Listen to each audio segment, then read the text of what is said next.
കൃഷ്ണ. ഓമജ്ഞാനതിമിരാന്ധസ്യ ജ്ഞാനാഞ്ജനശലാകയാ ചക്ഷുരുന്മീലിതം യേന തസ്മൈ ശ്രീഗുരുവേ നമഃ.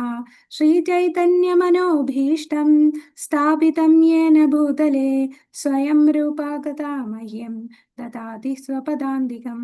വന്ദേഹം ശ്രീഗുരോ ശ്രീയുതപദകമലം ശ്രീഗുരും വൈഷ്ണവാംശ ശ്രീരൂപം സാഗ്രജാതം സഹഗണ രഘുനാഥാന്വിതം ത്വം സജീവം സാദ്വൈതം സാവധൂതം പരിജനസഹിതം കൃഷ്ണ ചൈതന്യദേവം ശ്രീരാധാകൃഷ്ണപാദാൻ സഹഗണ ലളിതാ ശ്രീവിശാഖാന്വിതാംശ. ഹേ കൃഷ്ണ കരുണാ സിന്ധു ദീനബന്ധു ജഗത്പതേ ഗോപേശ ഗോപികാ കാന്ത രാധാകാന്ത നമോസ്തുതേ.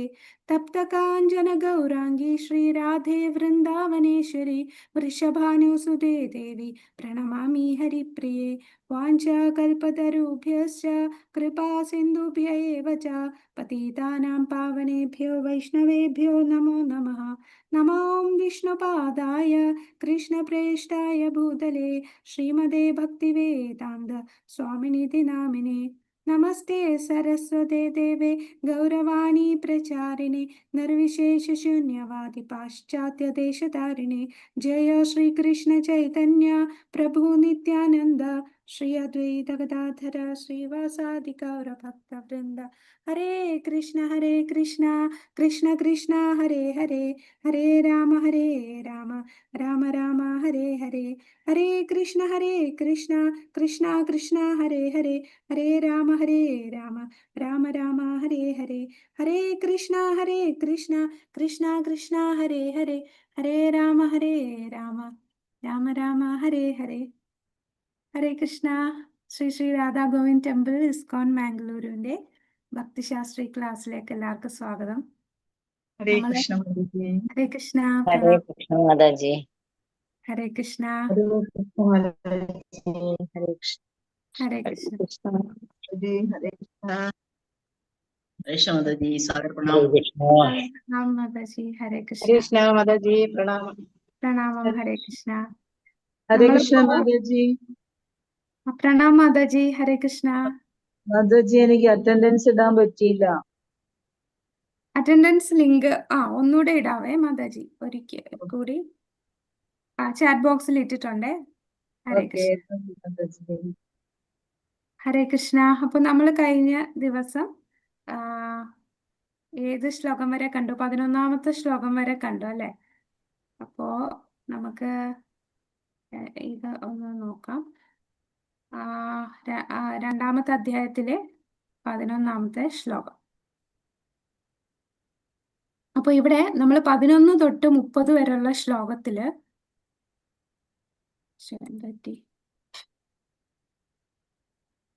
സ്ക്രീൻ കാണുന്നുണ്ടോ? ഹരേ കൃഷ്ണ. ഇല്ല മാതാജി. കാണുന്നില്ല മാതാജി. ഹരേ കൃഷ്ണ. അപ്പൊ നമ്മള് ഈ രണ്ടാമത്തെ അധ്യായത്തിലെ 1 തൊട്ട് 10 വരെയുള്ള ശ്ലോകത്തില് സൈന്യത്തെ നിരീക്ഷിക്കുന്നതിലൂടെ അർജുനന്റെ നിരാശയാണ് കണ്ടത്. അപ്പം അർജുനൻ യുദ്ധം ചെയ്യണില്ല എന്ന് പറഞ്ഞു, ഭഗവാൻ വഴക്കു പറഞ്ഞു. അപ്പൊ അർജുനൻ വീണ്ടും പറയും, എൻ്റെ ഈ ഗുരുജനങ്ങളെ ഞാൻ എങ്ങനെയാ വധിക്കുക? പിന്നീട് അർജുനൻ തന്നെ പറയും, എനിക്ക് എന്ത് ചെയ്യണമെന്ന് അറിയില്ലല്ലേ. രണ്ടാമത്തെ അധ്യായത്തിലെ 6ാമത്തെ ശ്ലോകത്തില് തീരുമാനമെടുക്കാത്ത ഒരു അവസ്ഥയിലേക്ക് അർജുനൻ വരുന്നുണ്ട്. അപ്പൊ അർജുനന് മനസ്സിലാകും, എന്നെ കൊണ്ട് ഇതിനൊരു എന്ത് തീരുമാനം എടുക്കുമെന്ന് എനിക്ക് പറ്റില്ല. അതുകൊണ്ട് അടുത്ത ശ്ലോകത്തില് ഭഗവാനെ ഗുരുവായിട്ട് സ്വീകരിക്കുകയാണ്. അപ്പൊ തൻ്റെ തെറ്റ്, തൻ്റെ ന്യൂനത അർജുനൻ മനസ്സിലാക്കി ഭഗവാനോട് ശരണം പ്രാപിക്കുകയാണ്. അങ്ങനെ ശരണം പ്രാപിച്ചിട്ടും ഞാൻ ഇനി യുദ്ധം ചെയ്യണില്ല എന്നും പറഞ്ഞ് നിൽക്കുകയാണ് അർജുനൻ. അപ്പൊ ഭഗവാൻ അടുത്ത 11 തൊട്ട് 30 വരെയുള്ള ശ്ലോകത്തില് കൃഷ്ണ ജ്ഞാനയോഗത്തെ കുറിച്ചുള്ള നിർദ്ദേശം ആരംഭിക്കുകയാണ്. അതായത് ആത്മാവിനെ കുറിച്ചുള്ള അതീന്ദ്രിയമായ അറിവാണ് ഇവിടെ ഭഗവാൻ കൊടുക്കുന്നത്. ആദ്യത്തെ എന്താണ്, യുദ്ധം ചെയ്യാനായിട്ട് പറ്റില്ല എന്ന അർജുനൻ പറയാനുള്ള 5 കാരണങ്ങളിൽ ആദ്യത്തെ കാരണം എന്തായിരുന്നു? അനുകമ്പ. അപ്പൊ ആ അനുകമ്പ, ആരോടാണ് നീ അനുകമ്പ കാണിക്കേണ്ടത് എന്ന് ഭഗവാൻ അർജുനന് പറഞ്ഞു കൊടുക്കുകയാണ്. അപ്പോൾ നമ്മൾ ഈ ശരീരമല്ല ആത്മാവാണ്. അപ്പൊ ഈ അനുകമ്പ കാണിക്കുന്നുണ്ടെങ്കിൽ ആ അനുകമ്പ ആത്മാവിനോടാണ് കാണിക്കേണ്ടത്. അപ്പൊ നമ്മൾ ആരാണ് എന്നുള്ള ആ ഒരു ജ്ഞാനം കൊടുക്കുകയാണ് 11 മുതൽ 30 വരെയുള്ള ശ്ലോകങ്ങളിൽ ആത്മാവിനെ കുറിച്ച് ഭഗവാൻ പറയുകയാണ്. അപ്പോ ഇവിടെ ഈ 30 അനുകമ്പ എന്ന് പറയുമ്പോൾ അനുകമ്പയ്ക്ക് അർജുനൻ പറയുന്ന അനുകമ്പയെ അത് അനുകമ്പ തെറ്റാണ് എന്ന് കാണിക്കുന്ന ശ്ലോകമാണ്. അതിനുള്ള ഉത്തരമാണ് 11 മുതൽ 30 വരെയുള്ള ശ്ലോകങ്ങൾ. പിന്നീട് രണ്ടാമത്തെ ആസ്വാദനം അല്ലെ, ഭൗതിക ആസ്വാദനത്തോട് തനിക്ക് ഒരു ഭൗതിക ആസ്വാദനം കിട്ടില്ല ഈ യുദ്ധം ചെയ്താലെന്ന് പറയുമ്പോൾ അതിനുള്ള ഉത്തരവാണ് 31 മുതൽ 37 വരെ ആ കർമ്മയോഗത്തെ കുറിച്ച് പറയുന്നു. ഭൗതിക ആസ്വാദനത്തോടെ തന്റെ കർത്തവ്യം നിർവഹിക്കാൻ കൃഷ്ണൻ അർജുനനെ വിശദീകരിക്കുന്നു. പിന്നെ ബുദ്ധിയോഗത്തിലേക്കുള്ള സംക്രമണമാണ് 38 മുതൽ 39 വരെയുള്ള ശ്ലോകങ്ങൾ. പിന്നെ 40 മുതൽ 53 വരെ നൈഷ്കർമ്മ്യ കർമ്മയോഗയുടെ വിശദീകരണം. ആത്മജ്ഞാനമുള്ള ഒരാളെ എങ്ങനെ തിരിച്ചറിയാൻ കഴിയുമെന്ന് 2.54 അർജുനൻ ചോദിക്കുന്നു. പിന്നെ 55 മുതൽ 72 വരെയുള്ള ശ്ലോകങ്ങൾ ആത്മസാക്ഷാത്കാരം നേടിയ വ്യക്തിയുടെ ഗുണവും ബോധവും കൃഷ്ണൻ വിശദീകരിക്കുന്നതാണ്. അപ്പൊ ഇത്രയാണ് നമ്മുടെ ഈ 2-ാം അധ്യായത്തിൽ കാണുന്നത്. അപ്പോൾ ഈ 2-ാം അധ്യായത്തിലേക്ക് നമ്മളിപ്പം ഭഗവാൻ ഉവാച 2-ാമത്തെ അധ്യായത്തിൽ 11-ാമത്തെ ശ്ലോകം നമ്മൾ തുടങ്ങി. അതായത് ഭഗവാൻ ആത്മാവിനെ കുറിച്ചുള്ള ജ്ഞാനം പറയാൻ തുടങ്ങാണ് അല്ലെ. ആ ശ്ലോകത്തില് ഭഗവാൻ വഴക്ക് പറഞ്ഞാണ് തുടങ്ങുന്നത് അല്ലെ. 11-ാമത്തെ ശ്ലോകത്തില് അശോചാനന്യശോചത്വം പ്രജ്ഞവാദാംശ ഭാഷ്യത്തെ ഗദാസു നഗദാസും ച നാന് ശോചന്തി പണ്ഡിത. നീ ബുദ്ധിമാനെ പോലെ സംസാരിക്കുന്നു, പക്ഷെ ആവശ്യമില്ലാത്തവയെ ചൊല്ലിയാണ് ദുഃഖിക്കുന്നത്. മരിച്ചവരെ ചൊല്ലിയാകട്ടെ വിലപിക്കാറില്ല ബുദ്ധിമാന്മാർ എന്ന് പറയുന്നു. അപ്പോ ഇവിടെ അർജുനനെ ഒന്ന് വഴക്ക് പറഞ്ഞ് തന്റെ ഗുരുവിന്റെ സ്ഥാനമെടുത്ത് ഗുരു ശിഷ്യനെ വഴക്ക് പറഞ്ഞുകൊണ്ട് തുടങ്ങാണ്. അപ്പൊ ഗുരുവിന് ശിഷ്യനെ വഴക്ക് പറയാന്ന് പറഞ്ഞാൽ ഗുരു നമ്മളെ വഴക്ക് പറയാന്ന് പറഞ്ഞാൽ ശരിക്കും ഒരു വലിയ കാരുണ്യമായിട്ടാണ് എടുക്കേണ്ടത് അല്ലെ. അതൊരു നമ്മളുടെ ശുദ്ധീകരണത്തിന് വേണ്ടിയാണ് ഗുരു നമ്മളെ ശിക്ഷിക്കും, നമ്മളെ വഴക്ക് പറയുന്നത്. അപ്പൊ ആ ഗുരു വഴക്ക് പറയാന്ന് പറഞ്ഞാൽ അതൊരു നമ്മൾ ആ ഒരു ക്രെഡിറ്റ് ആയിട്ട് എടുക്കണം. എന്നെ ഗുരു ഇന്ന് വഴക്ക് പറഞ്ഞു എന്ന് പറഞ്ഞാൽ നമ്മളെ ശുദ്ധീകരണം തുടങ്ങി എന്നാണ്. പക്ഷെ സാധാരണ ഭൗതിക ലോകത്തുള്ള ആൾക്കാരെ എന്തെങ്കിലും നെഗറ്റീവായി പറഞ്ഞാലോ പിന്നെ ആ റിലേഷൻഷിപ്പ് തന്നെ തകർന്നു പോകും, അങ്ങോട്ടും ഇങ്ങോട്ടും വഴക്കാവും അല്ലെ. ഈ കലിയുഗത്തിലുള്ള ജനങ്ങൾ എന്ന് പറഞ്ഞാൽ നമ്മൾ താഴ്ന്ന് വളരെ വിനീതമായി സംസാരിച്ചാലേ നമുക്ക് കാര്യം നടക്കൂ. നമ്മളൊന്ന് അവരെ ഒന്ന് ശകാരിക്കുകയോ വല്ലതും ചെയ്താൽ അവർ അംഗീകരിക്കില്ല. പക്ഷെ ഒരു ഗുരു ശിഷ്യ ബന്ധം അങ്ങനല്ല. ഗുരുവിനെ ശാസിക്കാം. ഗുരു ശാസിക്കുമ്പോൾ അത് ആ ശിഷ്യന്റെ നല്ലതിന് വേണ്ടിയാണ്. ആ ശിഷ്യൻ അത് ശുദ്ധീകരിക്കപ്പെടുകയാണ് ചെയ്യുന്നത്. അപ്പോ ഇവിടെ ഈ അധ്യായത്തില് നമുക്ക് സ്വന്തം ധാരണ അനുസരിച്ച് നിരീക്ഷിക്കുന്നത് പലപ്പോഴും നിരാശയിലേക്കാണ് നയിക്കുന്നത്. തെറ്റായ സ്ഥാനത്ത് ശ്രദ്ധയും അശ്രദ്ധയും, ശ്രദ്ധക്കുറവ്, അവഗണനയുടെ പ്രവൃത്തി, ഇപ്പൊ ഇതൊക്കെ ഇനി വരുന്നുണ്ട്. പിന്നെ നമ്മൾ മനുഷ്യർക്കുള്ള 4 തരം ന്യൂനതകൾ അതേതൊക്കെയാണെന്ന് നമ്മൾ ബദ്ധാത്മാക്കൾക്ക് 4 ന്യൂനതകളുണ്ട്. തെറ്റുപറ്റാൻ മായയിലമാകി, പിന്നെ ചീറ്റിംഗ് പ്രൊപ്പൻസിറ്റി, ചതിക്കാൻ, അപൂർണങ്ങളാണ്. അപ്പൊ ഈ 4 ന്യൂനതകൾ ഉള്ളവരാണ് ഈ ഭൗതിക ലോകത്തുള്ള എല്ലാ ബദ്ധാത്മാക്കൾക്കും. അപ്പൊ നമ്മൾ ആരും പെർഫെക്റ്റ് അല്ല. മനുഷ്യരെന്ന് പറഞ്ഞാൽ പെർഫെക്റ്റ് അല്ല. എല്ലാവർക്കും തെറ്റുപറ്റി. ഈ 4 ന്യൂനതകൾ ഇല്ലാത്ത ആരും തന്നെ ഇല്ല. പക്ഷെ ഭഗവാൻ അങ്ങനാണോ? അല്ല. ഭഗവാന് ഒരു ന്യൂനതകളും ഇല്ല. ഈ 4 ന്യൂനതകൾ ഭഗവാനെ ബാധിക്കുന്നില്ല. ഭഗവാൻ കാരണം ഈ ഭൗതിക ലോകത്തുള്ള ഒരു ബദ്ധാത്മാവല്ല. ഭഗവാൻ അതീന്ദ്രിയനാണ്. അദ്ദേഹം ആത്മീയ ലോകത്തിൽ നിന്ന് നമ്മളെപ്പോലുള്ള ബദ്ധാത്മാക്കളെ രക്ഷിക്കാൻ വേണ്ടി ഭഗവാൻ ഇവിടെ വന്നതാണ്. ഇപ്പൊ ദൗർബല്യം കൊണ്ട് ആത്മനിയന്ത്രണം നഷ്ടപ്പെട്ട എനിക്ക് കൃത്യനിർവഹണത്തെ പറ്റി ഒന്നും വ്യക്തമാകുന്നില്ല. ഈ അവസ്ഥയിൽ എനിക്ക് എന്താണ് യോജിച്ചതെന്ന് പറഞ്ഞു തരണം. ഞാനിപ്പോൾ അങ്ങയുടെ ശരണം പ്രാപിച്ച ശിഷ്യനാണ് എന്ന് 7-ാമത്തെ ശ്ലോകത്തിൽ പറഞ്ഞു.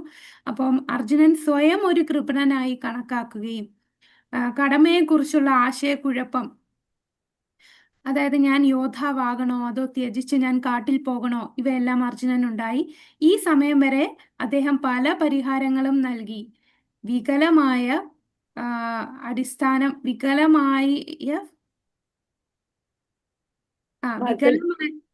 ഫാക്കൽറ്റിയെ അടിസ്ഥാനമാക്കിയുള്ള അനുമാനം എന്ന് ഇവിടെ പറയുന്നു.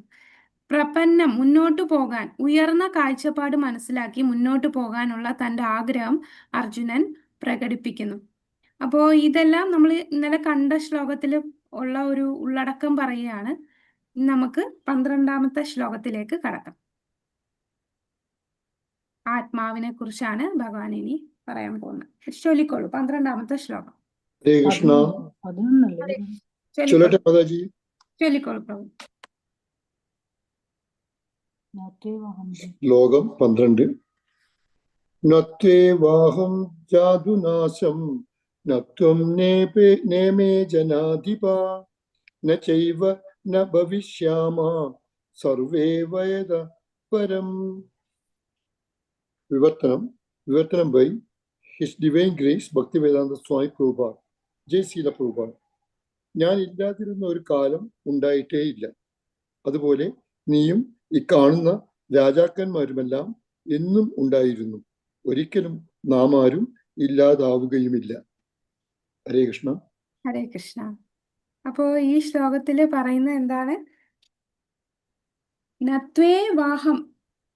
വാഹം എന്ന് പറയുമ്പോൾ ഞാനും, ത്വം നീയും, ജനാധിപ ഈ രാജാക്കന്മാരും, ഭവിഷ്യ അല്ലെ. അപ്പോ അതായത് ഉണ്ടായിരിക്കുകയില്ല, ഉണ്ടായിരിക്കുകയില്ല, ഭവിഷ്യാമ ഉണ്ടായിരിക്കുകയില്ല എന്ന് ഈ ഓരോ വാക്കുകൾ പറയുന്നു.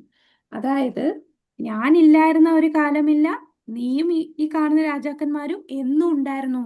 അതായത് മരണമില്ല എന്ന്. മരണമില്ലാത്ത ആർക്കാണ്? ഒരു ജീവാത്മാവിനും മരണമില്ല. ആത്മാവിന് മരണമില്ല.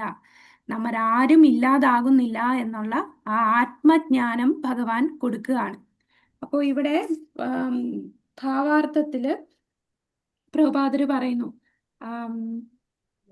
കൃഷ്ണൻ എണ്ണമറ്റ ജീവാത്മാക്കളെ അവരവരുടെ കർമ്മങ്ങൾക്കും അവ ഉളവാക്കുന്ന പ്രതികരണങ്ങൾക്കും അനുയോജ്യമായ വ്യത്യസ്ത പരിതസ്ഥിതികൾ പുലർത്തി പോരുന്നു. അപ്പൊ നമ്മളെല്ലാം ഓരോ ശരീരം കിട്ടുന്ന നമ്മളുടെ ഓരോ കർമ്മം അനുസരിച്ച് ഈ ആത്മാവ് ഓരോ ശരീരത്തിലേക്ക് കടക്കുന്നു.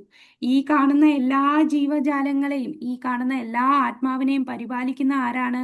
ഭഗവാനാണ് എല്ലാത്തിനെയും പരിപാലിച്ചു പോകുന്നത്. അപ്പൊ പരമപുരുഷനായിട്ടുള്ള ഭഗവാൻ ഈ ഓരോ ജീവസത്തെയും ഹൃദയത്തിലിരിക്കുന്നു. അപ്പൊ ആ സർവേശ്വരനും നമ്മളുടെ കൂടെ ഈ ഹൃദയത്തിലിരിക്കുന്നു. ഭഗവാൻ ആരായിട്ടാണ് ഹൃദയത്തിലിരിക്കുന്നത്? നമ്മളുടെ ഉള്ളിൽ പരമാത്മാവായിട്ട് നമ്മളുടെ ഉള്ളില് ഭഗവാനും നമ്മളുടെ ഉള്ളില് ഇരിക്കുന്നു. നമ്മളുടെ തൊട്ടടുത്ത് പരമാത്മാവായിട്ട് ഹൃദയത്തിൽ ഭഗവാൻ വസിക്കുകയാണ്.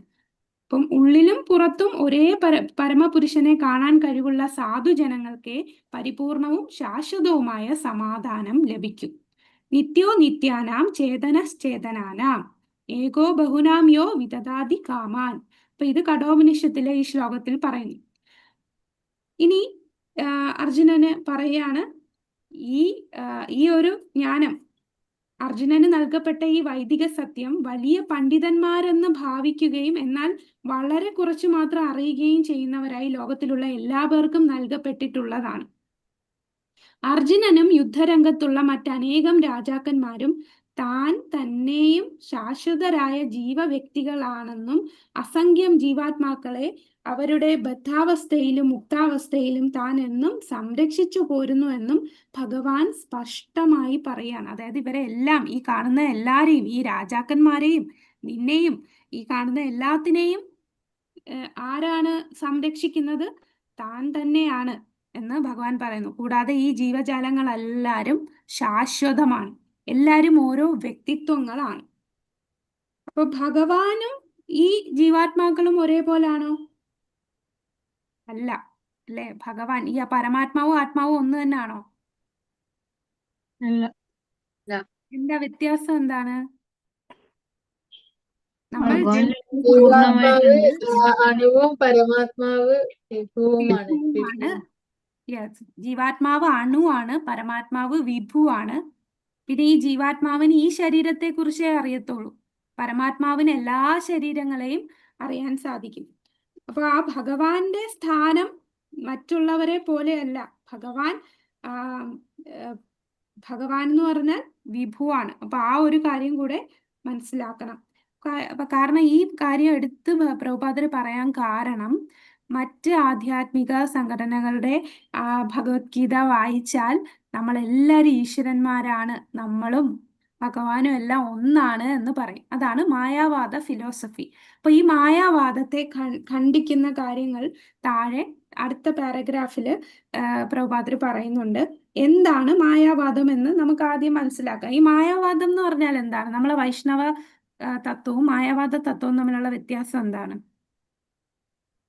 മായാവാദികൾക്ക് മായയിൽ നിന്നാണ് ഭഗവാൻ ഉണ്ടായത്. ഭഗവാന് രൂപമില്ല, ഭഗവാൻ ഒരു വ്യക്തിയല്ല എന്നാണ് അവര് പറയുന്നത്.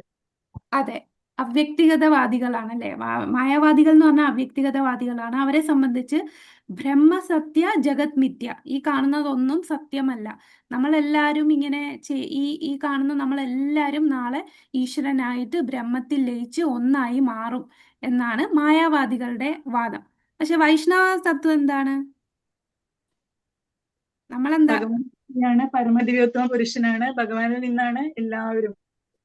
ഭഗവാന്റെ അംശങ്ങളാണ് നമ്മൾ, ഭഗവാന്റെ സേവകരാണ് നമ്മളെല്ലാം. ഓരോ വ്യക്തിത്വങ്ങളാണ്. നമ്മൾ ഒരിക്കലും ഭഗവാനുമായിട്ട് ഒന്നായി മാറുന്നില്ല. എല്ലാവരും ഓരോ ഓരോ വ്യക്തികളാണ്. നമ്മൾ വ്യക്തിഗതം ആണ് നമ്മൾ പറയുന്നത്, അവര് അവ്യക്തിഗതമാണ്. അതായത് ഈശ്വരന് രൂപമില്ല എന്ന് പറയുന്നു. അപ്പൊ ഇവരുടെ കൺസെപ്റ്റ് എന്താന്ന് പറഞ്ഞാൽ, ഈ ബ്രഹ്മം എന്ന് പറഞ്ഞാൽ ഈശ്വരനെ ബ്രഹ്മമായിട്ട്, അതായത് അവ്യക്തിഗതമായിട്ടുള്ള ഒരു പ്രകാശമായിട്ട് കാണുന്നു. അപ്പൊ എങ്ങനെ ഇപ്പം നമ്മൾ ഈ ഭഗവാൻ കൃഷ്ണൻ എന്നൊക്കെ പറയുമ്പോൾ അവര് പറയുന്നത് ശരിക്കും കൃഷ്ണന് രൂപമൊന്നുമില്ല. ഈ മായാലോകത്തേക്ക് വന്നപ്പോൾ ആ രൂപം സ്വീകരിച്ചു വന്നതേ ഉള്ളൂ. അതായത് ഈ മായാലോകം എന്ന് പറയുമ്പോൾ ത്രിഗുണങ്ങളുണ്ട്: സത്വഗുണം, രജോ ഗുണം, തമോ ഗുണം.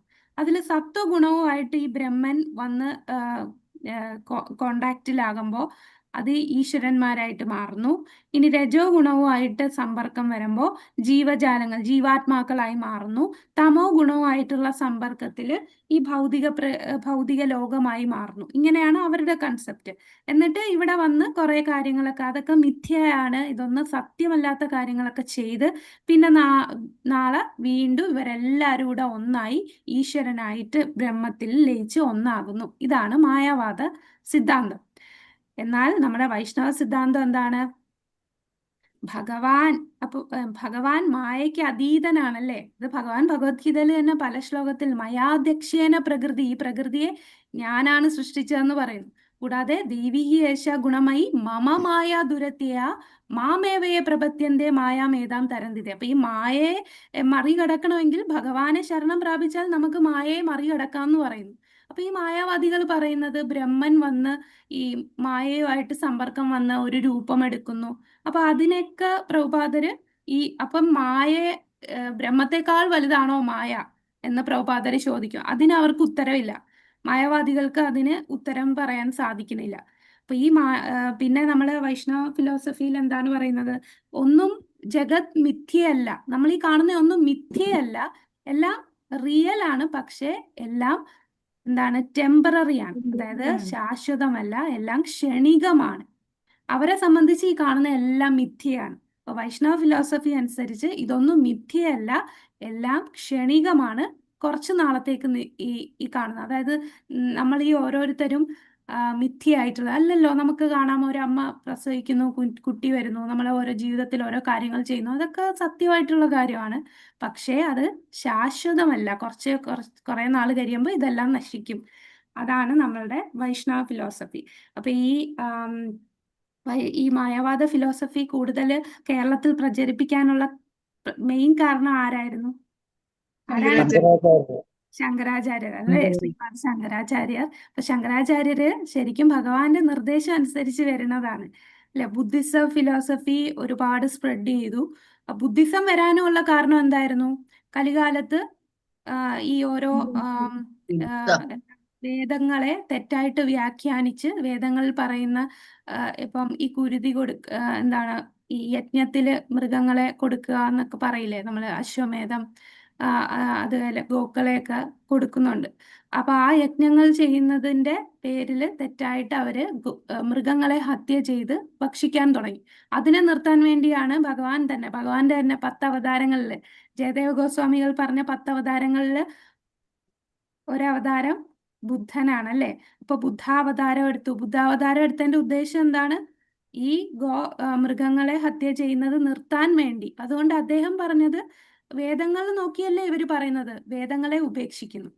അപ്പൊ ആരും വേദങ്ങൾ ഫോളോ ചെയ്യുന്നില്ല എന്നുള്ള ഒരു തലത്തിലേക്ക് വന്നു. അപ്പൊ വേദങ്ങളെ വീണ്ടെടുക്കാൻ വേണ്ടി ഭഗവാന്റെ നിർദ്ദേശപ്രകാരം ശങ്കരാചാര്യരായിട്ട് മഹാദേവന്റെ ഒരു അവതാരമാണ് ശങ്കരാചാര്യര് എന്ന് പറയുന്നത്. അപ്പം ശങ്കരാചാര്യര് വന്ന് വേദങ്ങളെ വീണ്ടെടുക്കുകയാണ്. ശിഷ്യന്മാരെല്ലാരും മായാവാദികളായി. പക്ഷെ ശങ്കരാചാര്യർ അവസാനം എന്താണ് പറഞ്ഞത്?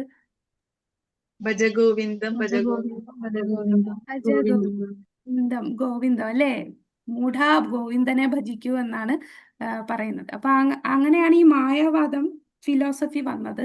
അപ്പൊ മായാവാദത്തെ ഇവിടെ അടുത്ത പാരഗ്രാഫില് പ്രഭുപാദർ ഇവിടെ പറയുന്നുണ്ട്, മുക്തിക്ക് ശേഷം ജീവാത്മാവ് മായയുടെ മൂടുപടം നീക്കി അവ്യക്തിഗത ബ്രഹ്മത്തിൽ ലയിക്കുകയും തന്റെ വ്യക്തിത്വത്തിന് അറുതി വരുത്തുകയും ചെയ്യുമെന്ന് മായാവാദികളുടെ സിദ്ധാന്തത്തെ പ്രാമാണികനായ ശ്രീ ഭഗവാൻ അനുകൂലിക്കുന്നില്ല.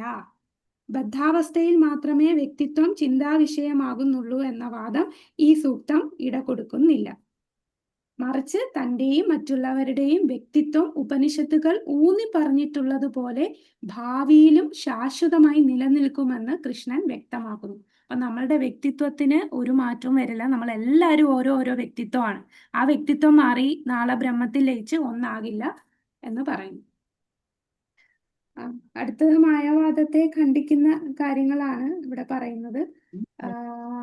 അടുത്ത പാരഗ്രാഫ് അത് വായിക്കുമ്പോൾ നമുക്ക് കാരണം നമ്മള് ഇപ്പൊ അതിൽ ഖണ്ഡിക്കുന്ന ഒരു കാര്യം പറയുന്നത്, ഈ ഒരു ഭൗതിക ലോകത്ത് വരുന്ന എല്ലാ ജീവാത്മാക്കളും 4 ന്യൂനതകൾ ഉള്ളതാണ്. നമ്മളിപ്പോ പറഞ്ഞ 4 ന്യൂനതകൾ. അപ്പൊ ഭഗവാനും ഈ ഇപ്പൊ സത്വഗുണവുമായിട്ട് സമ്പർക്കത്തിലാണ് ഈശ്വരന്മാരുണ്ടാകുന്നത്. അപ്പൊ കൃഷ്ണനൊക്കെ ആ സത്വഗുണത്തിൽ വന്ന് ഈ കൃഷ്ണനായിട്ട് നിൽക്കുന്നു. അപ്പൊ അങ്ങനെ ഈ ത്രിഗുണങ്ങൾ ബാധിച്ച എല്ലാവർക്കും 4 ന്യൂനതകൾ കാണും. അപ്പോ ഇവരീ പറയുന്ന സിദ്ധാന്തം അനുസരിച്ച് കൃഷ്ണനും 4 ന്യൂനതകൾ വരേണ്ടതല്ലേ? മായാവാദികൾ പറയുന്ന തലം അനുസരിച്ച് നോക്കുമ്പോൾ ഈ മായയിൽ ബന്ധിക്കപ്പെട്ടതാണ്. മായാബദ്ധരായെന്ന് പറയുമ്പോൾ ബ്രഹ്മത്തിൽ നിന്ന് വന്ന ബ്രഹ്മം എന്താണ് സത്വഗുണവുമായിട്ട് സമ്പർക്കം വന്നു. അതായത് സത്വഗുണം എന്ന് പറയുന്നതും ത്രിഗുണങ്ങളാണ്, മായയുടെ ഗുണങ്ങളാണ്. അതിൽ ആ സത്വഗുണമായിട്ട് സമ്പർക്കം വന്ന് ഈശ്വരനായി. അപ്പൊ കൃഷ്ണൻ എന്ന് പറയുന്ന സത്വഗുണത്തിലുള്ള ബ്രഹ്മമാണ് എന്ന് പറഞ്ഞാൽ അതും 4 ന്യൂനതകൾ ഉള്ളതാണ്. അപ്പൊ 4 ന്യൂനതകളുള്ള 2 പേര് തമ്മിൽ സംസാരിക്കുമ്പോൾ അതെങ്ങനെയാണ് ഒരു ആത്മീയ ജ്ഞാനം വരുന്നത്? ഭഗവാൻ അതീന്ദ്രിയനാണ്. ഈശ്വരൻ ഭഗവാൻ ഈ ത്രിഗുണങ്ങൾക്ക് അതീതനായിട്ടുള്ള വ്യക്തിയാണ്. ആ ത്രിഗുണങ്ങൾക്ക് അതീതനായിട്ടുള്ള വ്യക്തിക്ക് 4 ന്യൂനതകൾ ഇല്ല. അപ്പൊ ഒരു ഗുരു ശിഷ്യൻ എന്ന് പറയുമ്പോൾ ഗുരു എപ്പോഴും അതീന്ദ്രിയനായിരിക്കണം. ആ 4 ന്യൂനതകൾ ഇല്ലാത്ത വ്യക്തിയിൽ കൂടെ ജ്ഞാനം ആർജിക്കണം. അല്ലെങ്കിൽ എന്താണ്, രണ്ടുപേരും ഒരേ തലത്തിലാകും. ഗുരുവും ശിഷ്യനും ഒരേ തലത്തിലായിട്ട് കണക്കാക്കേണ്ടി വരും. അപ്പൊ ഈ കാര്യങ്ങളൊക്കെയാണ് പ്രഭുപാദർ ഇവിടെ പറയുന്നത്. മാനുഷിക ദൗർബല്യമായ 4 ദോഷങ്ങളോട് കൂടി ഒരു സാധാരണ മനുഷ്യന് കേൾക്കാൻ യോഗ്യമായതൊന്നും പഠിപ്പിക്കാൻ ആവില്ല. അപ്പൊ ഭഗവത്ഗീത എന്ന് പറയുന്ന 4 ന്യൂനതകളുള്ള 2 വ്യക്തികൾ തമ്മിലുള്ള സംഭാഷണമല്ല. ന്യൂനതകൾക്ക് അതീതനായിട്ടുള്ള അതീന്ദ്രിയനായിട്ടുള്ള ആ ഭഗവാനിൽ നിന്നാണ് അർജുനൻ ആ ജ്ഞാനം നേടുന്നത്. അപ്പൊ ഇങ്ങനെ കുറെ പോയിന്റ്സ് ഇവിടെ ഈ പാരഗ്രാഫിൽ പറയുന്നുണ്ട്. ഈ ആത്മീയ വ്യക്തിത്വം ഭഗവത് ഭക്തർക്ക് മാത്രമേ മനസ്സിലാക്കാൻ കഴിയുള്ളൂ, അല്ലെ? ഭക്തി അമാം അഭിജാനതി, ഭഗവാനെ മനസ്സിലാക്കണമെങ്കിൽ ഭക്തി കൊണ്ട് മാത്രമേ സാധിക്കുള്ളൂ. അപ്പൊ പ്രഭുപാദർ ഇവിടെ നമുക്കൊരു ഉദാഹരണം പറഞ്ഞിട്ടുണ്ട്. തേൻകുപ്പിയില് എവിടെയാ തേൻ ഇരിക്കുക? കുപ്പിയുടെ അകത്താണ് തേനുള്ളത്. അപ്പൊ ഈ ഭക്തരല്ലാത്തവര് ഭഗവത്ഗീത പഠിക്കുന്നതെന്ന് പറഞ്ഞാൽ കുപ്പിയില് വന്ന് കുപ്പിക്ക് അകത്ത് കയറില്ല. തേൻകുപ്പിക്ക് മീതെ നക്കുന്ന തേനീച്ചകളുടെ പോലെ സമീപനമാണ് ഭഗവത്ഗീതയെക്കുറിച്ച് ഭക്തിഹീനരായവർക്കുള്ളത്. അപ്പൊ അവർക്ക് ആ യഥാർത്ഥ രുചി കിട്ടുന്നില്ല. അത് കിട്ടണമെങ്കിൽ ഭക്തി ഉണ്ടെങ്കിൽ മാത്രമേ ഭഗവത്ഗീതയുടെ സത്ത എന്താണ് എന്ന് മനസ്സിലാക്കാൻ കഴിയൂ. അപ്പൊ ആ ഒരു ഉപമ ഒന്ന് നോട്ട് ചെയ്തോളൂ. 100-ാമത്തെ പേജിൽ വരുന്നുണ്ട്. തേൻ കുപ്പിക്കു മീതെ നക്കുന്ന തേനീച്ചകളുടേത് പോലെയാണ് ഭക്തിഹീനന്മാർ ഭഗവത്ഗീതയെ കുറിച്ച് പഠിക്കുന്നത്. കുപ്പി തുറന്നു കിട്ടിയാലേ തേനിന്റെ സ്വാദ് അറിയാനാകൂ. അപ്പോ ഭഗവത്ഗീതയിലെ നിഗൂഢ ജ്ഞാനം അതിന്റെ 4-ാം അധ്യായത്തിൽ പ്രതിപാദിക്കുന്നത് പോലെ ഭക്തന്മാർക്ക് മാത്രമേ ആസ്വദിക്കാൻ കഴിയൂ. അപ്പോൾ ഈ ഭഗവത്ഗീത കയ്യിൽ ബുക്കുണ്ട് എന്ന് പറഞ്ഞും കുറെ ശ്ലോകങ്ങൾ നന്നായിട്ട് ചൊല്ലാൻ അറിയാവുന്ന ശ്ലോകങ്ങളും 700 ശ്ലോകങ്ങളും കാണാതെ അറിയാവുന്നൊന്നും പറയുന്നതല്ല കാര്യം. ഇതിൻ്റെ അകത്തുള്ള നിഗൂഢത മനസ്സിലാക്കണമെങ്കിൽ ഒരു ഭക്തനിൽ കൂടെ വേണം നമ്മൾ ആ ഭഗവത്ഗീത മനസ്സിലാക്കാൻ. അല്ലെങ്കിൽ തേൻ കുപ്പിയുടെ പുറമെ ആ കുപ്പിയിൽ നക്കുന്ന ഒരു തേനീച്ചയെ പോലെ ആവും. അതിൻ്റെ ഉള്ളിലെ ആ തേൻ്റെ രുചി നമുക്ക് കിട്ടില്ല. അത്രയും നിഗൂഢമാണ് ഭഗവത്ഗീത ജ്ഞാനം. പിന്നെ പറയുന്നുണ്ട് നമ്മുടെ ചൈതന്യ മഹാപ്രഭു മായാവാദ ഭാഷ സുനിലെ എന്താ പറയുന്നത്? ഹയ സർവനാശ്. മായാവാദ ഭാഷം കേട്ടാൽ നമുക്ക് നാശമാണ്. അതുകൊണ്ട് ഒരിക്കലും മായാവാദ തത്വം, മായാവാദ ഫിലോസഫി നമ്മൾ കേൾക്കരുത്. ഒരു മായാവാദിയിലൂടെ ഒരിക്കലും നമ്മൾ ഭഗവത്ഗീത കേൾക്കരുത്. ഇപ്പോൾ നമ്മൾ കൃഷ്ണാവബോധത്തിൽ വരുന്നതിന് മുമ്പ് നമുക്കറിയാം ഒരുപാട് പേര് ഭാഗവത സപ്താഹമൊക്കെ കേട്ടിട്ടുണ്ട്. പക്ഷെ അവരൊക്കെ വന്ന് കേട്ട് 7 ദിവസം കേട്ട് പോകും. കേൾക്കുന്ന മിക്കതും മായാവാദികളിലൂടെ ആയിരിക്കും കേൾക്കുക. എന്തെങ്കിലും ട്രാൻസ്ഫോർമേഷൻ വന്നിട്ടുണ്ടോ ആർക്കെങ്കിലും? ഞാൻ ഒരു ക്ലാസ് എടുത്തപ്പോൾ ഒരു മാതാജി പറഞ്ഞു, ഞാൻ എത്ര വർഷമായിട്ട് ഞാൻ ക്ഷേത്രത്തിൽ വായനയ്ക്ക് പോകും, ഭാഗവത പാരായണം ചെയ്യും, ദേവി ഭാഗവതം വായിക്കും, സപ്താഹങ്ങൾക്കെല്ലാം പോകും. പക്ഷെ ആ ഒരു ട്രാൻസ്ഫോർമേഷൻ വന്നത് പ്രഭുപാദരുടെ ഭഗവത്ഗീതയും ഭാഗവതമൊക്കെ പഠിച്ചതിന് ശേഷമാണ്. ആ നാമ ജപിക്കണം, ഇതൊക്കെ നമുക്ക് സിസ്റ്റമാറ്റിക് ആയിട്ട് എന്താണ് അത് ആ ശുദ്ധ ഭക്തനിലൂടെ നമുക്ക് കേട്ടാലേ നമ്മളുടെ ആ മാറ്റം വരികയുള്ളൂ അല്ലേ. അല്ലാതെ എത്ര കേട്ടാലും അതാ ചൈതന്യ മഹാപ്രഭു പറയുന്ന മായാവാദികളുടെ ഭാഷ കേട്ട് കഴിഞ്ഞാൽ കേൾക്കുമ്പോൾ നല്ല രസമായിരിക്കും. അവർ നല്ല പറഞ്ഞ് ഫലിപ്പിക്കാനായിട്ട് നമ്മളെ ഇൻട്രസ്റ്റിലൊക്കെ വരുത്തും. കുറെ കാര്യം കേൾക്കും, പക്ഷെ നമ്മൾ ജീവിതത്തിലൊന്നും പ്രാവർത്തികമാക്കില്ല. നമ്മളുടെ ഉള്ളിലുള്ള ആ മാറ്റം സംഭവിക്കില്ല. ആ മാറ്റം സംഭവിക്കണമെങ്കിൽ ആധികാരിക സ്രോതസ്സിലൂടെ നമ്മൾ ഭഗവത്ഗീതയും ഭാഗവതം കേട്ടാലേ നമ്മളുടെ ഉള്ളിൽ ആ മാറ്റം സംഭവിക്കുകയുള്ളൂ. അപ്പൊ ഇതാണ് ഇവിടെ ഇത്രയും ഭാവാർത്ഥത്തില് പ്രഭുപാദര് വിവരിച്ചിരിക്കുന്നത്. ഭഗവാനും വെവ്വേറെ ആണെന്ന് മുൻപ് പറഞ്ഞതുപോലെ ഒരു ശാശ്വത സത്യം വേദസത്യമാണ്. അതായത് ഭഗവാനും ശാശ്വതനാണ്, ഭഗവാനും ഒരു വ്യക്തിത്വമാണ്. നമ്മളെല്ലാ ജീവാത്മാക്കളും ഓരോ വ്യക്തിത്വമാണ്. നമ്മൾക്ക് എല്ലാവരും ശാശ്വതമാണ്, ഒരിക്കലും ഉണ്ടാകാതിരിക്കുന്നില്ല. ഇനി അതാണ് ഈ ശ്ലോകത്തിൽ പറയുന്നത്. എന്താണ്? നീയും ഈ കാണുന്ന രാജകുമാരി എന്നും ഉണ്ടായിരിക്കും, ഒരിക്കലും നാം ആരും ഇല്ലാതാകുന്നില്ല എന്ന് പറയും. ഇനിയാണ് നമ്മുടെ ഫേമസ് ആയിട്ടുള്ള ആത്മാവിനെ കുറിച്ച് ഉള്ള ആ ശ്ലോകം.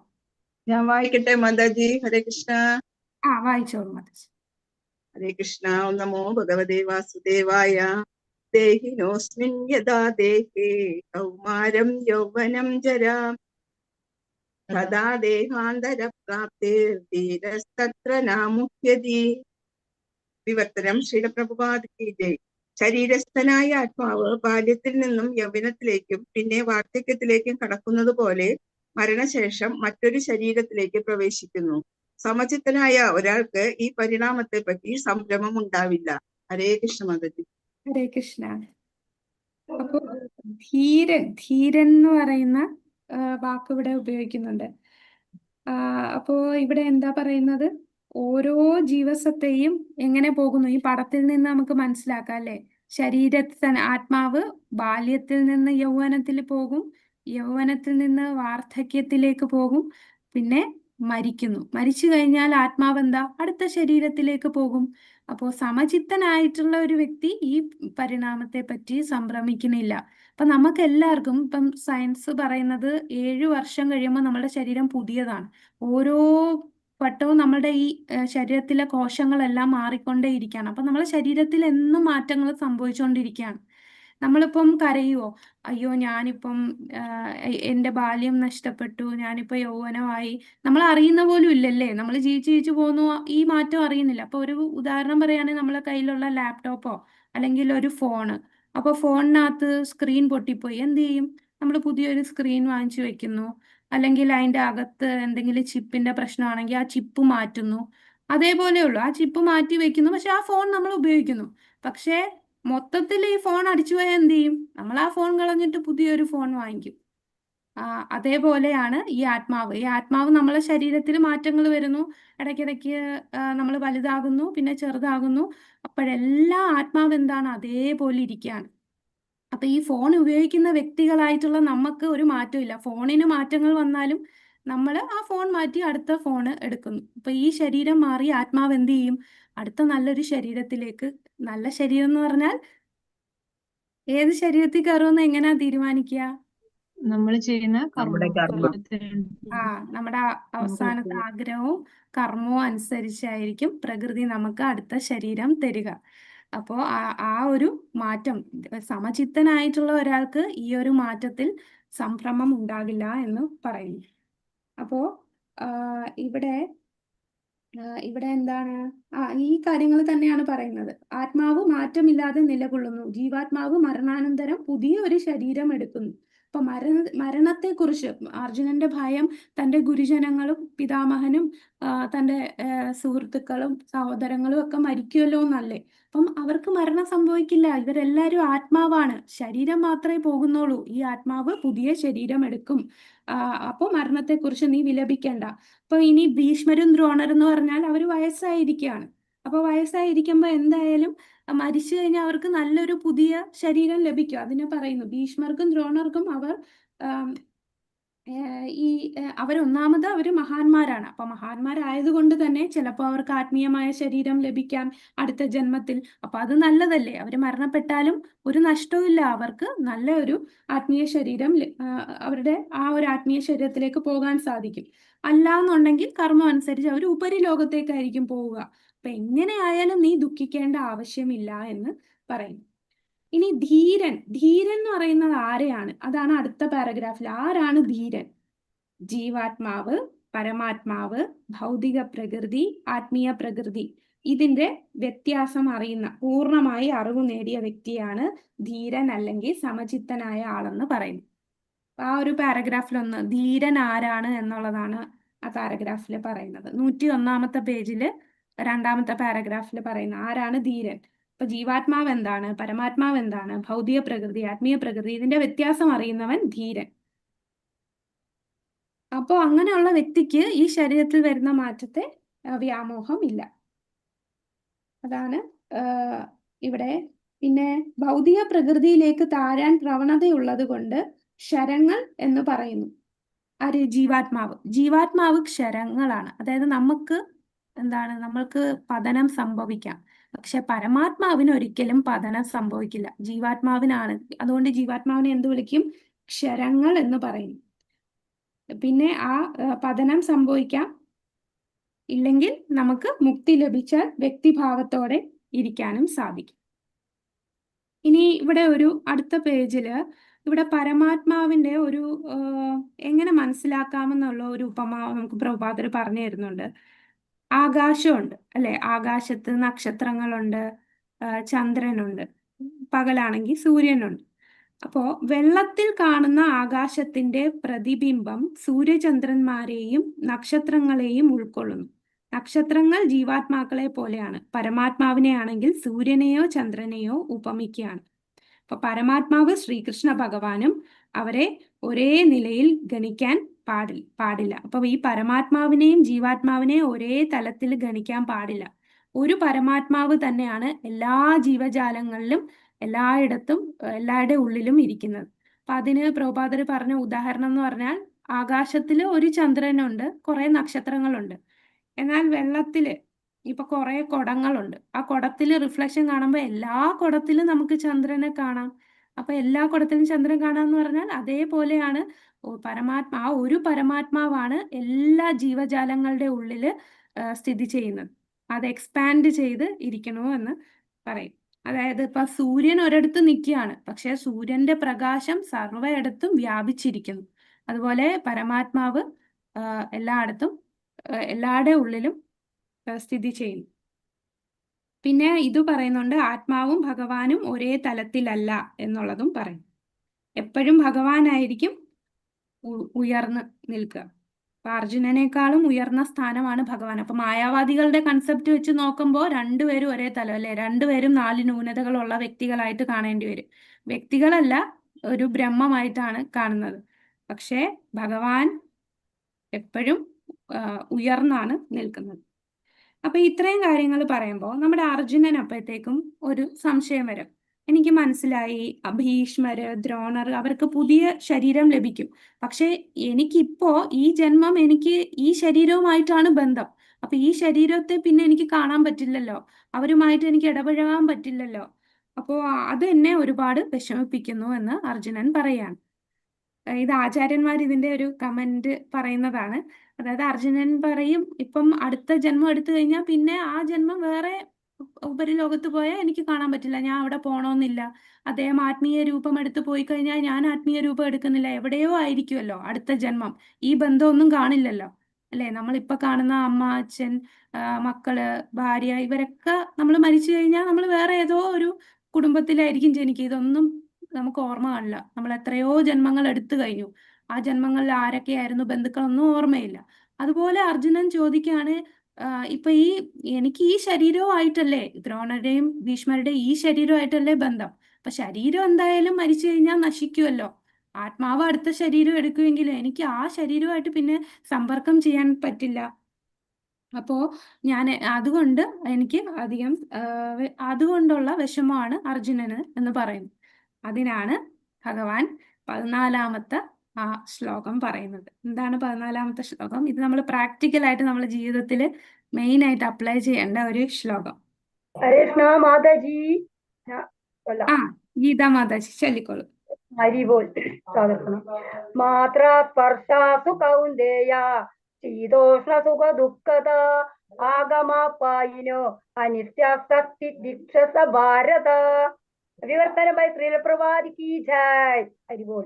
ഹേ കുന്തി പുത്ര, ക്ഷണികങ്ങളായ സുഖ ദുഃഖങ്ങളുടെ വരവും പോക്കും മഞ്ഞുകാലത്തിന്റെയും വേനൽക്കാലത്തിന്റെയും ഗതിവിഗതികൾ പോലെയത്രേ. ഇന്ദ്രിയാനുഭൂതികളിൽ നിന്ന് അവയുണ്ടാകുന്ന ഹേ ഭാരത, അവയെ അസ്വസ്ഥനാകാതെ സഹിക്കാൻ ഒരാൾ പഠിക്കണം. ഹരിബോൾ മാതാജി. ഹരിബോൾ. അപ്പൊ ഇവിടെ ഇന്ദ്രിയാനുഭൂതികളിൽ നിന്ന് അവയുണ്ടാകുന്നു. അപ്പൊ നമുക്ക് ഈ സുഖവും ദുഃഖവും എന്നൊക്കെ പറയുന്നത് ഇന്ദ്രിയാനുഭൂതിയിൽ നിന്നുണ്ടാകുന്നതാണ്. ആ സുഖവും ദുഃഖവും നീ സഹിക്കണം, അതാണ് അർജുനന്റെ അടുത്ത് പറയുന്നത്. അപ്പോ ഇവര് ഈ ശരീരം വെടിയാണ്, അതിന്റെ ദുഃഖം ഉണ്ടെങ്കിലും ഹേ ഭാരത, ഭാരത എന്ന് പറയാൻ എന്താണ്, ഭാരത വംശത്തില. ഭാരത എന്ന് പറയുന്നത് അച്ഛന്റെ, അതായത് അർജുനന്റെ അച്ഛന്റെ ലീനിയേജ് ആണ് പറയുന്നത്. ഭരതരാജാവിന്റെ നിന്ന് വരുന്ന ആ ഒരു വംശം. പിന്നെ കൗന്ദേയ എന്ന് പറയുന്നുണ്ട് അല്ലെ, മാത്രാസ്പർശാസ്തു കൗന്ദേയ. അപ്പൊ അമ്മയുടെ ആ ലീനിയേജും പറയുന്നുണ്ട്. അപ്പൊ അമ്മയും അച്ഛനും, അത് അവസാനത്തെ പാരഗ്രാഫിൽ പ്രഭുപാദർ പറയുന്നുണ്ട്, അർജുനനെ സംബോധന ചെയ്യാൻ ഉപയോഗിച്ച 2 പേരുകൾ പ്രാധാന്യമാണ്. കൗന്ദേയ എന്ന പദം മാതൃഭാഗത്ത് രക്തബന്ധത്തെയും ഭാരത എന്ന പദം പിതാവിന്റെ ഭാഗത്ത് നിന്നുള്ള മഹാത്മ്യത്തെയും സൂചിപ്പിക്കുന്നു. അപ്പൊ 2 വിധത്തിലും മഹനീയ പാരമ്പര്യമുള്ള വ്യക്തിയാണ് അർജുനൻ. അപ്പൊ ആ മഹനീയ പൈതൃകം ശരിയായ കൃത്യനിർവഹണത്തിനുള്ള ഉത്തരവാദിത്വം വർദ്ധിപ്പിക്കുന്നു. അതുകൊണ്ട് അദ്ദേഹത്തിന് യുദ്ധത്തിൽ നിന്ന് ഒഴിഞ്ഞു മാറാൻ സാധിക്കില്ല എന്ന് പറയും. അപ്പോൾ ഇനി എന്താണ് ഈ എന്താ സ്ഥാംസ്തി തിക്ഷസ്വ ഭാരത എന്ന് പറഞ്ഞാൽ എന്താ? നീ സഹിക്കണം ഈ ഇന്ദ്രിയാനുഭൂതികളിൽ നിന്ന് ഉണ്ടാകുന്ന സുഖവും ദുഃഖവും. ഇപ്പൊ സുഖവും ദുഃഖവും എങ്ങനെയാണ് താരതമ്യം ചെയ്തിരിക്കുന്നത്? തണുപ്പ് കാലവും ചൂട് വരുന്ന പോലെ അല്ലെ. ഇപ്പൊ ഒരു AC ഇടുകയാണ്, തണുത്ത കാലത്ത് നമുക്ക് AC ഇട്ടാൽ എന്ത് തോന്നും? നമുക്ക് ഭയങ്കര വീണ്ടും തണുക്കും. അപ്പൊ നമുക്ക് ആ AC ഒരു ദുഃഖമായി മറയോ, AC വേണ്ടേന്ന് പറയും. പക്ഷെ നല്ല ചൂട് സമയമാണെങ്കിൽ നമുക്ക് അതേ AC, ആ ACക്ക് ഒരു മാറ്റവും ഇല്ല. തണുത്ത കാലത്ത് ഉപയോഗിച്ച അതേ AC തന്നെ ചൂട് സമയത്ത് ഇടുമ്പോഴോ നമുക്ക് ഭയങ്കര ആശ്വാസം തോന്നും. അപ്പൊ ഒരേ സാധനം തന്നെ നമ്മളുടെ ഇന്ദ്രിയങ്ങള് അതുമായിട്ടുള്ള സമ്പർക്കം കൊണ്ട് ഓരോ സമയത്തും നമുക്ക് സുഖമായിട്ടും ദുഃഖമായിട്ടും വരും. അപ്പൊ അതാണ് ഇവിടെ ഭഗവാൻ പറയുന്നത്. അങ്ങനെ സുഖവും ദുഃഖവും ഒക്കെ ഇന്ദ്രിയങ്ങൾ കൊണ്ട് സമ്പർക്കത്തിൽ വരുന്നത്, അതിനെ നീ സഹിക്കണം എന്ന് പറയുന്നു. അപ്പോൾ ഈ സഹനം എന്ന് പറയുന്നത് വളരെ പ്രധാനമാണ്. നമ്മുടെ ആത്മീയ പുരോഗതിക്ക് ടോളറൻസ് എന്ന് പറയുന്നത് വളരെ പ്രധാനപ്പെട്ട ഒരു കാര്യമാണല്ലേ. നമ്മൾക്ക് അപ്പോൾ ഇവിടെ ഈ ടോളറൻസിനെ കുറിച്ച് പറയുമ്പോൾ പല കാര്യങ്ങൾ, അതായത് കർമ്മം അനുസരിച്ച് പല ദുഃഖങ്ങളും നമ്മുടെ ജീവിതത്തിൽ വരും.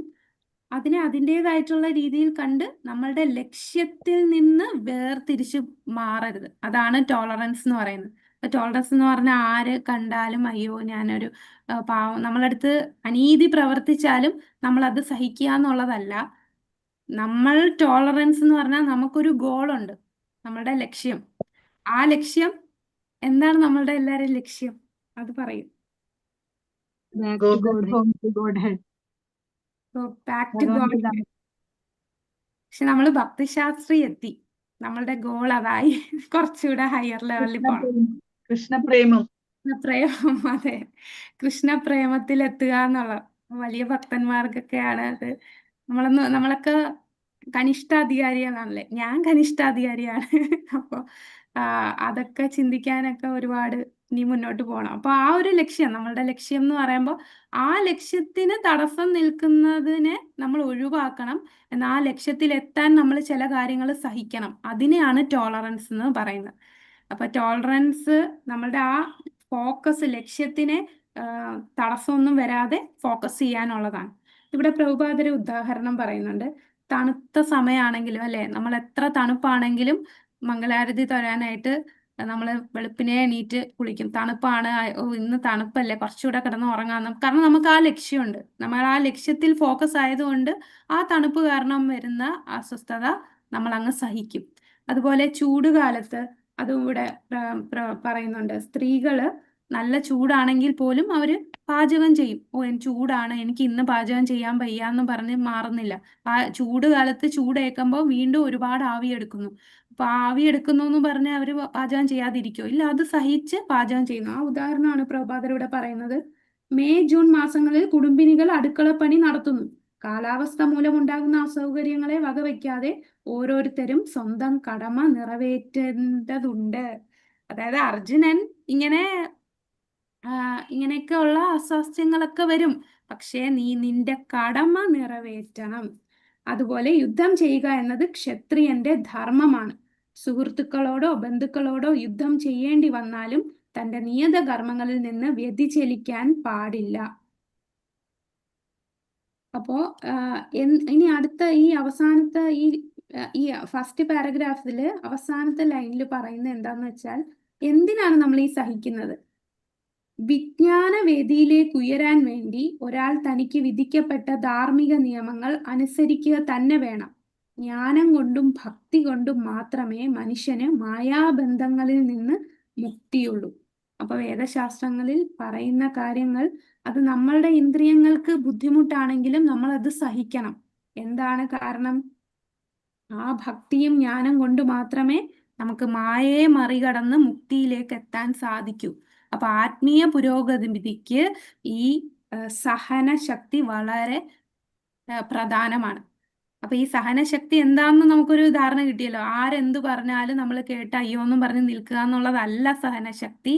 നമ്മളുടെ ലക്ഷ്യത്തിലേക്ക് എത്താനായിട്ട് എന്തൊക്കെ തടസ്സം വന്നാലും ആ തടസ്സങ്ങളെ നമ്മൾ സഹിക്കണം. അതാണ് ഒരു ഭൗതിക വ്യക്തി നമ്മളടുത്ത് അനീതി പ്രവർത്തിച്ചാൽ നമ്മൾ അതിനെ അവരെന്ത് വേണമെങ്കിലും ചെയ്തോട്ടെ എന്നും പറഞ്ഞ് നിൽക്കില്ല. നമ്മൾ നമ്മളുടേതായിട്ടുള്ള കടമ നമ്മൾ ചെയ്യും. അല്ലെ, ഇപ്പൊ എന്തെങ്കിലും ഒരാള് അടിച്ചു, നമ്മളെ കൊല്ലാൻ ശ്രമിക്കുന്നു എന്ന് പറഞ്ഞാൽ അവൻ എന്നെ കൊല്ലാൻ ശ്രമിച്ചോട്ടെ, എൻ്റെ കർമ്മഫലമായിട്ട് എന്നെ കൊല്ലുകയാണ്, എന്നെ കൊന്നോട്ടെ എന്ന് പറഞ്ഞ് നമ്മൾ നിൽക്കുവോ? നമ്മളെ ശരീരത്തെ രക്ഷിക്കേണ്ട കടമ നമുക്കുണ്ട്. അപ്പൊ അതിന് നമ്മൾ സഹിച്ചു നിൽക്കാന്നല്ല. നമ്മളുടെ ലക്ഷ്യം എന്ന് പറഞ്ഞാൽ ഭഗവാനെ സേവിക്കുക, ഭഗവത് ഭക്തിയിൽ ഉയരുക, ആ പ്രേമഭക്തിയിൽ എത്തുക. അപ്പൊ അതിന്റെ ലക്ഷ്യത്തിലേക്ക് പോകാൻ ഫോക്കസ് ചെയ്ത് ആ പോകുന്ന വഴിയിലുള്ള തടസ്സങ്ങളെ നമ്മൾ കുറെയൊക്കെ സഹിക്കണം. അതാണ് മെയിനായിട്ട് സഹനം എന്ന് പറയുന്നത്. കാരണം സ്വന്തം കടമ നിറവേറ്റുക, അത് പ്രധാനമാണ്. അടുത്ത ശ്ലോകം 15-ാമത്തെ ശ്ലോകം. ഇതിനകത്ത് 15 ഇല്ല, 17 ഉള്ളൂ സ്ലൈഡിൽ. 15 ചൊല്ലിക്കോളൂ. വായിക്കട്ടെ മാതാജി. വായിച്ചോളൂ. യം ഹി നാവ്യദയന്ധ്യേതേ പുരുഷം പുരുഷർഷഭാ സമദുഃഖാസുഖം ധീരം സോ അമൃതത്വായ കൽപ്പതേ. വിവർത്തനം ബൈ ശ്രീല പ്രഭുപാദ് മഹാരാജ്. ശ്രീല പ്രഭുപാദ് മഹാരാജ് കി ജയ്. അല്ലയോ നരോത്തമ അർജുന, സുഖദുഃഖങ്ങളാൽ അസ്വസ്ഥനാകാതെ രണ്ടിലും സമനില കൈവിടാത്ത വ്യക്തി നിശ്ചയമായും മോക്ഷപ്രാപ്തിക്ക് അർഹനാണ്. ഹരേ കൃഷ്ണ മാതാജി. അപ്പൊ എന്തിനാണ് നമ്മൾ സഹിക്കുന്നത്? നമ്മൾ ആ സുഖവും ദുഃഖവും എല്ലാം നമ്മൾ ടോളറേറ്റ് ചെയ്താൽ, അസ്വസ്ഥനാകാതെ നിന്നാൽ മോക്ഷപ്രാപ്തിക്ക് അർഹത നേടണമെങ്കിൽ നമ്മൾ ഈ സുഖവും ദുഃഖവും അസ്വസ്ഥനാകാൻ പാടില്ല.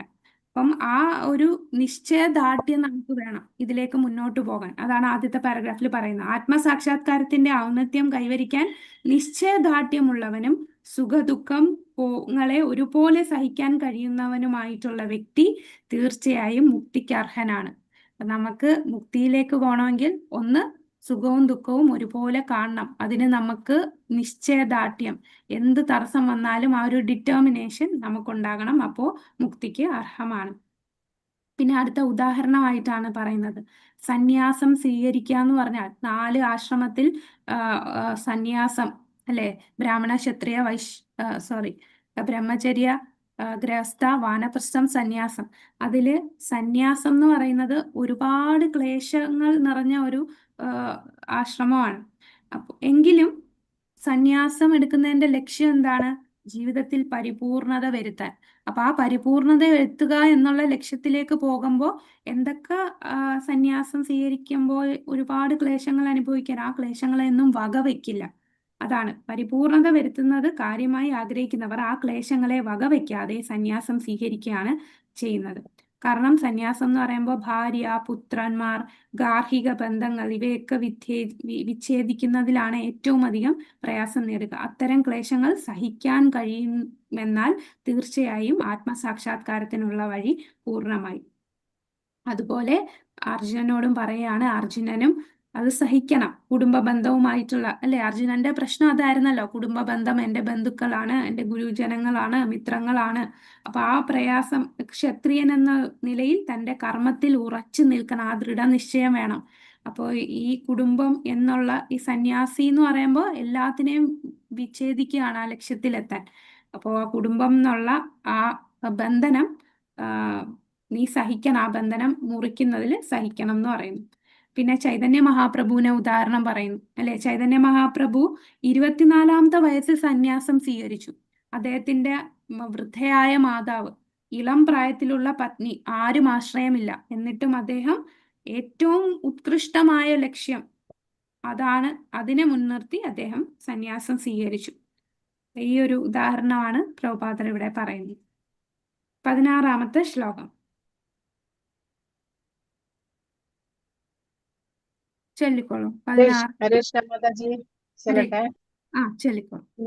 ന സദോ വിദ്യതേ ഭാവോ ന ഭാവോ വിദ്യതേ സദഃ ഉഭയോരപി ദൃഷ്ടോന്തഃ സ്ത്വന്നയോസ്തത്വദർശിഭിഃ. ഹരേ കൃഷ്ണ. വിവർത്തനം ബൈ ശ്രീല പ്രഭുപാദ് കി ജയ്. ഇല്ലാത്തതായ ഒന്നിന്, അതായത് ഭൗതിക ശരീരത്തിന് നിലനിൽപ്പില്ല. സനാതനമായതിന്, ആത്മാവിന് നാശവുമില്ല. തത്വദർശികൾ ഇത് കണ്ടറിഞ്ഞവരത്രേ. രണ്ടിന്റെയും സ്വഭാവങ്ങൾ അറിഞ്ഞതിന് ശേഷമാണ് അവർ ഈ വസ്തുത അംഗീകരിച്ചത്. ഹരേ കൃഷ്ണ. ഹരേ കൃഷ്ണ. അപ്പോ ഇവിടെ ഭൗതിക ശരീരവും ആത്മാവും അതിന്റെ വ്യത്യാസം പറയുന്നു. ഭൗതിക ശരീരം എന്ന് പറഞ്ഞാൽ അത് നശിക്കുന്നതാണ്, അല്ലെ. മാറ്റം വന്നുകൊണ്ടേയിരിക്കുന്നതാണ് ഭൗതിക ശരീരം. അത് ശാശ്വതമല്ല. ശരീരം ആർക്കും ശാശ്വതമല്ല. പല പല സെല്ലുകൾ പ്രവർത്തിക്കുന്നു. അങ്ങനെ നിമിഷം തോറും നമ്മളുടെ ശരീരത്തിന് മാറ്റങ്ങൾ വരികയാണ്. അപ്പൊ ശരീരത്തിന്റെ വളർച്ച, വാർദ്ധക്യം ഇങ്ങനെ ഉണ്ടാകുന്നു. പക്ഷെ ആത്മാവിന് ഇങ്ങനെ മാറ്റം വരുന്നില്ല. ആത്മാവ് ശരീരത്തിന്റെയും മനസ്സിന്റെയും മാറ്റങ്ങളെ അതിജീവിച്ച് ശാശ്വതമായി നിലകൊള്ളുന്നതാണ് ആത്മാവ്. പിന്നീട് പ്രഭുപാദര് പറയുന്നുണ്ട്, വ്യക്തിഗതവാദികളാണെങ്കിലും അവ്യക്തിഗതവാദികളാണെങ്കിലും ഈ കാര്യത്തിൽ രണ്ടുപേരും ഒന്ന് തന്നെയാണ് പറയുന്നത്. അപ്പൊ മായാവാദി ആണെങ്കിലും ബ്രഹ്മവാദി ആണെങ്കിലും രണ്ടുപേരും ഈ സത്യത്തെ അംഗീകരിക്കുന്നു. എന്താണ്? ശരീരം നശിക്കുന്നതാണ്, ആത്മാവിന് നാശമില്ല. അത് രണ്ട് കൂട്ടരും പറയുന്നു. അപ്പൊ അസത്, സത് എന്നീ പദങ്ങൾ ഉപയോഗിക്കുന്നു. അപ്പൊ അസത്ത് എന്ന് പറയുന്ന ഏതാണ്? ശരീരം. ശരീരം. ശരീരം, ഭൗതിക പദാർത്ഥങ്ങൾ അടങ്ങിയ ശരീരം. സത്ത് എന്ന് പറയുന്നത് ആത്മാവ്. അപ്പൊ ഈ പ്രയോഗം ഇവിടെ വിഷ്ണു പുരാണത്തിൽ പറഞ്ഞ ഒരു ശ്ലോകം വെച്ച് പറയുന്നുണ്ട്. പിന്നെ ഈ ആത്മാവ് സംബന്ധജ്ഞാനമാണ് അടുത്ത പറയുന്നത്. അജ്ഞാനത്തിന് അടിമപ്പെട്ട പരിഭ്രാന്തരാകുന്ന ജീവാത്മാക്കൾക്ക് വേണ്ടി ഭഗവാൻ നൽകുന്ന ഉപദേശം ഇവിടെ ആരംഭിക്കുകയാണ്. പൂജ്യനും പൂജകനും തമ്മിലുള്ള ശാശ്വത ബന്ധം പുനഃസ്ഥാപിക്കപ്പെടുകയും അങ്ങനെ പരമപുരുഷനും തദംശങ്ങളായ ജീവാത്മാക്കളും തമ്മിലുള്ള വ്യത്യാസം എന്തെന്ന ബോധം ഉദിക്കുകയും ചെയ്യുമ്പോൾ അജ്ഞത ശമിക്കുന്നു. അപ്പൊ നമ്മൾ എല്ലാവരും ആരാണ്?